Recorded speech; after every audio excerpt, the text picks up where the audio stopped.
Welcome back to Waza Wednesday.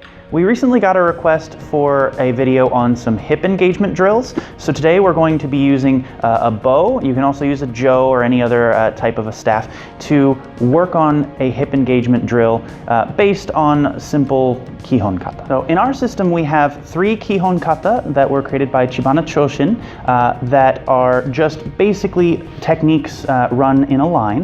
And the first one, for example, starts with a step, reach, pull and punch, and then this is simply repeated as many times as the instructor counts, and then you go back in a cat stance and now you're executing middle blocks. So the techniques are very, very simple, but the kata makes you work on your hip motion.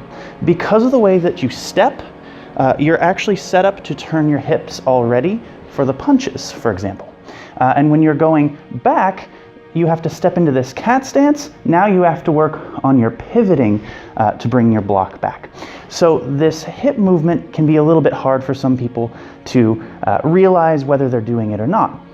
We're going to use a bow to make it easier to see. To do this exercise, take a bow and grip it with both palms up and pull them back to your hips.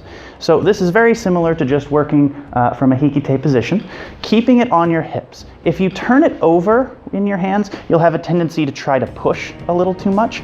You want to engage all of your back in pulling this to you so that you're not using your arms. The whole idea is to make the bow move with your hips. So from here, if we're working the kata, we take the step forward and you can see that the bow is angled now. What we want to do is bring this end forward. So we use our hips to turn that end of the bow forward.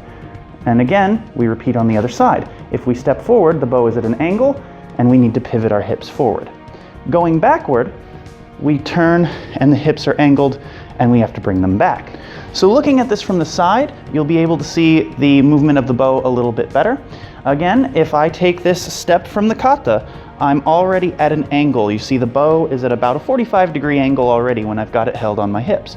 When I use my back leg to push, now you've seen this end actually come a little bit further forward than the other. That's telling me that I'm now driving power forward on that side.